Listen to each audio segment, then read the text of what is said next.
আজকাল ঘরে ঘরে বাবা মায়ের সঙ্গে ছেলে মেয়েদের বনি বানা হচ্ছে না, অশান্তি প্রায় লেগেই আছে। যে বাড়িতে বয়ঃসন্ধিতে পা দেওয়া ছেলে মেয়েরা রয়েছে সেখানে সমস্যাটা আরেকটু বেশি। প্রায় বাবা মায়েদের আফসোস করতে শুনে আজকালকার ছেলে মেয়েরা তো কোনো কথাই শুনতে চায় না, সারাদিন মোবাইল নিয়ে ঘরের মধ্যে বোধ হয়ে থাকে, কোনো যোগাযোগ নেই, কারোর সঙ্গে কথা বলার প্রয়োজনটুকু অনুভব করে না। আমরা কিছু বলতে গেলে সেটা নাকি শোনার সময় নেই তাদের, কিছু বলতে গেলে তারা বিরক্ত হয়, সবকিছু গোপন করতে হবে। আত্মীয় স্বজনদের সঙ্গে একই ব্যবহার। আমরা বাবা এরকম ছিলাম না, আমরা বাবা মায়েদের একটা ভয় করতাম, এরা তো আমাদের তোয়াক্কাই করে না। আবার যদি টিনেজার ছেলে মেয়েদের এটা জিজ্ঞাসা করা হয়, তারা বলবে, উফ, বাবা মাকে নিয়ে তো পাচ্ছি না, এরা সব ব্যাপারে না গলাতে চায়, আমাদেরকে তো আমাদের মতন থাকতেই দেয় না। মোটের উপর কথাটা হচ্ছে, বাবা মা ছেলে মেয়ে কেউই কাউকে নিয়ে সন্তুষ্ট নয়। চিন্তা ভাবনা, নীতিবোধ, রুচির পেছনে এই দুই জেনারেশনের মধ্যে রয়েছে এক আকাশ পাতাল ফারাক। দুপক্ষই যেন একে অপরকে নিয়ে হাঁপিয়ে উঠেছে। কিন্তু কেন? এর কারণগুলি খুঁজবো আজকের এই ভিডিওটাতে। আশা করি আপনারা শেষ পর্যন্ত আমার সঙ্গে থাকবেন। তাহলে শুরু করা যাক আজকের ভিডিওটা।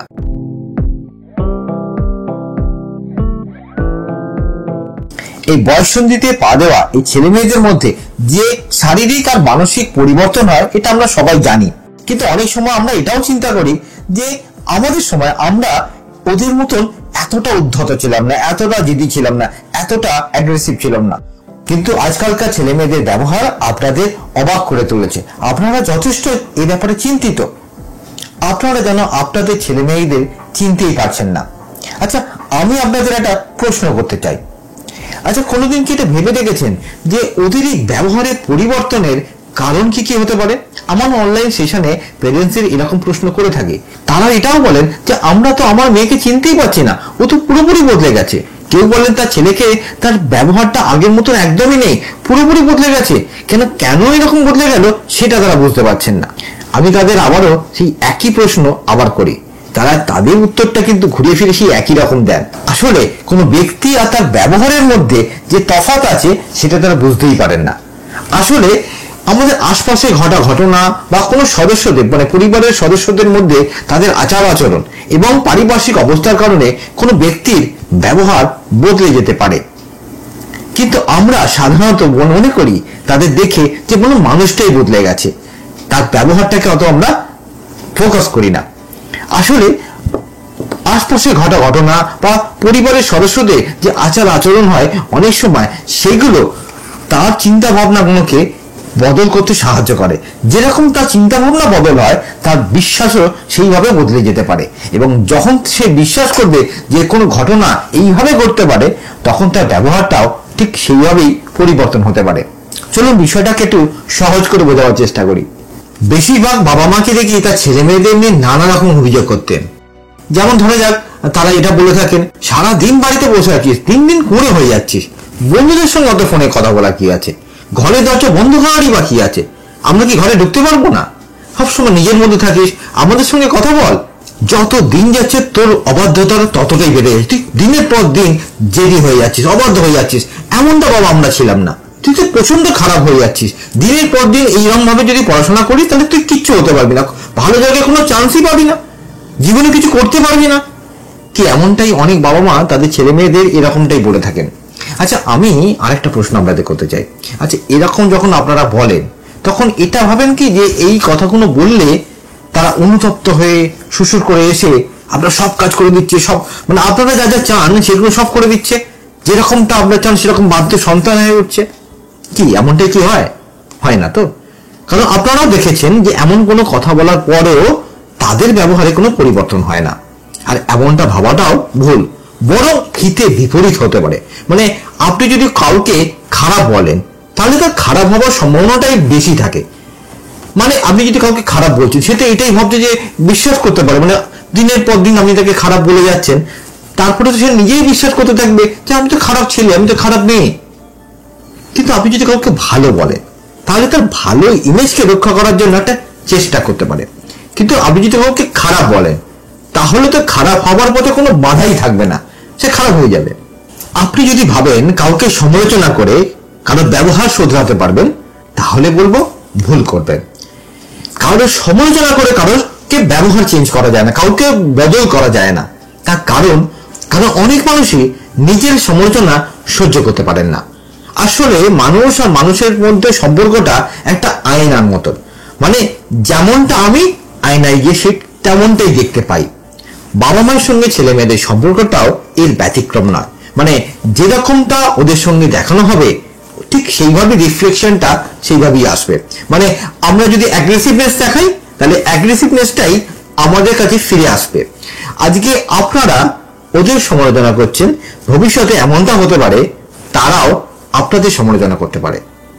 এছাড়াও এই বয়সী ছেলে মেয়েদের মধ্যে একটা ডিজায়ার অফ ইন্ডিপেন্ডেন্স, মানে নিজে সবকিছু করব, বাবা মায়ের মতামতকে গুরুত্ব দেব না, নিজের মতো করে কিছু এক্সপ্লোর করব, নিজের মতো করে কিছু তৈরি করব, সেটা করার একটা ইচ্ছা জাগে। যখন দেখে তাদের সেই ইচ্ছাটাকে কেউ সাপোর্ট করছে না, অ্যাকসেপ্ট করছে না, উল্টো দিক থেকে আসছে যে বাবা মায়ের কথা শুনতে হবে, অথরিটির একটা কথা শুনতে হবে, তখন তারা সেটাতে ভালো লাগে না, তাদের মধ্যে রাগ জন্মায়। তখন তারা ভাবে যে এটা বোধহয় তারা আমার স্বাধীনতা নেই, এর মধ্যে আমরা স্বাধীনতা বোধহয় হস্তক্ষেপ করা হচ্ছে, আমাদের কথার ভ্যালু দেওয়া হচ্ছে না, আমাদের গুরুত্ব দেওয়া হচ্ছে না, এই মনে করে তারা বিদ্রোহ করে। এবং তারা এটা বিশ্বাস করে যে আমরা নিজেরা কিছু করতে চাইলেই আমাদের সেটা বাধা দেওয়া হবে, তাই আমরা যেটা মনে করি আমরা সেটাই করব, আমাদের কারোর সঙ্গে কোনো কথা শেয়ার করা দরকার নেই। আমি যদি কিছু করতে চাই সেটা তো আমাকে করতে দেওয়াই হবে না, আমার কথা শোনাই হবে না, তাহলে আমার কথা কোনো ভ্যালু দেওয়া হবে না, তাহলে আমি তোমাদের সেই কথা বলে লাভটা কি আছে? সেই জন্য তারা নিজেদেরকে এই জায়গা থেকে গুটিয়ে রাখে আর নিজে যেটা মনে করে সেটাই করতে যায়। হয়তো অনেক সময় সেটা ঠিকও নয়, কিন্তু ওদের মনে সেই বিশ্বাসটা জন্মে যায় যে আমরা কিছু বললে সেটা বোধহয় গুরুত্ব পাবে না। এইভাবে তার বিশ্বাসটা তার ব্যবহারে প্রকাশ পায়, তার যেটা চিন্তা ভাবনা সেটা বিশ্বাসে বদলায় এবং সেই বিশ্বাস থেকে তার ব্যবহারে সেটা প্রকাশ পায়। আর বাবা মায়েরা ভাবছেন যে আমাদের ছেলেমেয়েরা বদলে যাচ্ছে, আসলে তারা কি চায়, ওদের মনে কি আছে সেটাকে অতটা গুরুত্ব দিয়ে দেখা হয় না। তাই বাস্তব পরিস্থিতির দিক থেকে বিচার করে বাবা মায়েরা জানেন কখন কোনটা দরকার, কিন্তু এই বয়সী ছেলে মেয়েরা সেটা জানে না, কারণ তাদের সেই অভিজ্ঞতা নেই। অনেক সময় বাবা মায়েরা ধৈর্য ধরে তাদেরকে তাদের মতো করে সেটা বুঝিয়েও দেয় না।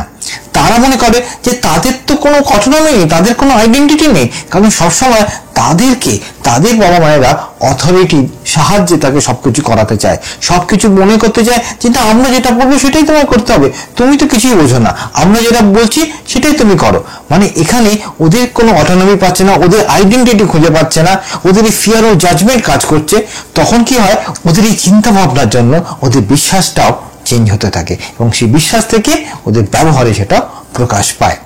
যদি বাবা মায়েদের আজকে তাদেরকে সাপোর্ট করতে হয়, এই ব্যবহারকে তাদের পরিবর্তন করাতে হয়, তাহলে কি করতে হবে? তাকে এই বয়সী ছেলে মেয়েদের কাছাকাছি আসতে হবে। তার জন্য প্রথম যেটা দরকার সেটা হচ্ছে একটা স্ট্রং ওপেন কমিউনিকেশন, যেখানে বাবা মায়েদের কোনো সমস্যা হলে বাবা মায়েরাও যেরকম তার ছেলে মেয়ের কাছে যেতে পারবে, সেটা সম্বন্ধে জানতে পারবে, ছেলে মেয়েদেরও যদি কোনো অসুবিধা হয়, কোনো সমস্যা হয়, তারাও যেন ছন্দে বাবা মায়ের কাছে আসতে পারে। এটা ভাববে না যে আমি যদি এটা বলি তাহলে বাবা মায়েদের সেটা পছন্দ হবে না, আমাকে সমালোচনা শুনতে হবে, এই জিনিসটা যেন না থাকে। একটা ওপেন মানে ক্লিয়ার অ্যান্ড ফ্লেক্সিবল বাউন্ডারি যেন থাকে, মানে সবসময় পেরেন্টসরা এরকম যেন মনে করে না যে আমি যেটা বলছি সেটাই সরতে হবে, যেহেতু আমি বাবা মা, আমি যেটা বলবো সেটাই ঠিক, সেটাই তোমাকে মানতে হবে। এরকম যদি একটা বাউন্ডারি মানে চতুর্দিকে একটা শক্ত পাথরের দেওয়াল তৈরি করে রাখে, সেটাও কিন্তু ছেলেমেয়েরা সেটা দেখবে এবং সেটাই রিফ্লেকশনে ফিরে আসবে। তারাও যদি এরকম একটা পাথরের দেওয়াল দিয়ে চতুর্দিকে তৈরি করে, তাহলে তাদের কমিউনিকেশনটাও করবে না, তারাও গুটিয়ে যাবে এবং তারাও কোনো কথা শেয়ার করবে না, যেটা এখন যেটা হচ্ছে। তাই তাদেরকে যদি সেই জায়গা থেকে বার করে আনতে হয়, একটা স্ট্রং ওপেন কমিউনিকেশন অবশ্যই চাই, কারণ তাদের যখন সমস্যা হবে তাদের কথার গুরুত্বটা দিতে হবে। তারা যদি মনে করে না আমার কথা কোনো গুরুত্বই দেওয়া হয় না, ভ্যালু দেওয়া হয় না, তখন তারা তাদের কথাগুলো প্রকাশ করতে পারে না। তাদেরকে যথেষ্ট পরিমাণে এমপ্যাথি দিতে হবে, তবে তারা বুঝতে পারবে না আমার এখানে কথার গুরুত্ব দেওয়া হচ্ছে, তাহলে আমি এখানে নির্ভাবনায় কথাগুলো বলতে পারি। তাহলে দেখবেন অনেক সমস্যার সমাধান হয়ে যাচ্ছে, অনেক কিছু জিনিস পরিষ্কার হয়ে যাচ্ছে, অনেক কিছু জিনিস সহজ হয়ে যাচ্ছে।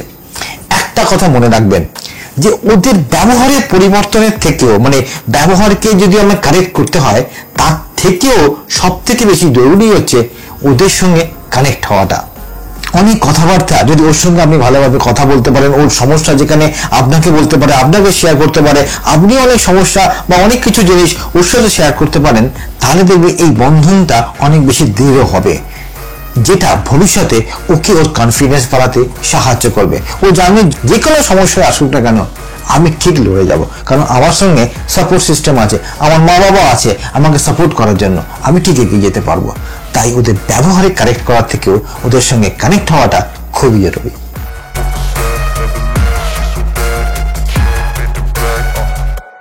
আশা করি আজকে এই বিষয়টার গভীরতাটা বুঝতে পারলেন। এছাড়াও এই বয়সী ছেলে মেয়েদের ব্যবহারের পরিবর্তনের কারণ হিসেবে অনেক ফ্যাক্টরস আছে, যেটা ভিডিওতে বলা সম্ভব হলো না। যদি আপনারা এই বিষয়ে আরো জানতে চান এবং পজিটিভ প্যারেন্টিং সম্বন্ধে জানতে আগ্রহী হন, তাহলে ডেসক্রিপশন বক্সে একটা লিঙ্ক দেওয়া আছে, সেই লিঙ্কের সাহায্যে একটা ফর্ম ফিল আপ করুন। সেই ফর্ম ফিল আপ করে আমার অনলাইন ওয়েবিনারে জয়েন করতে পারেন এ বিষয়ে আরো কিছু জানার জন্য। আরেকটা কথা, আজকে এই ভিডিও শোনার পর আজকে থেকে আপনার সন্তানের প্রতি আপনার আচরণে কি কি পরিবর্তন বা কি কি বদল ঘটাতে চান সেটা অবশ্যই আমাকে কমেন্ট করে জানাবেন। আর এই ভিডিওটা কেমন লাগলো অবশ্যই আমাকে জানাবেন, লাইক করতে ভুলবেন না, আর অন্যান্য অভিভাবকদের সঙ্গে অবশ্যই শেয়ার করবেন। সবশেষে আপনাদের একটা কথা বলতে চাই, ওদেরকে মেরে বকে শাস্তি দিয়ে বা অভিমান করে মুখ না ফিরিয়ে যদি ওদেরকে বুঝতে হয়, ওদের মনে কি চলছে সেটাকে জানতে হয়, তাহলে আপনাকেই চেষ্টা করতে হবে। হতাশ হওয়ার কিছু নেই, এখন অনেক কিছু করতে পারেন। আপনি যদি পজিটিভ প্যারেন্টিং অনুযায়ী আপনার সাধ্য মতন চেষ্টা করেন, তাহলে আজকে যে ছেলে মেয়েকে মনে হচ্ছে আপনার থেকে অনেক দূরে চলে যাচ্ছে, সেই ভাবনাটা যেটা তাৎক্ষণিক ধারণা মাত্র, সেটা ভবিষ্যতে বুঝতে পারবেন। আপনাদের সঙ্গে আবার দেখা হবে আমার পরের ভিডিওতে। ভালো থাকবেন বন্ধুরা।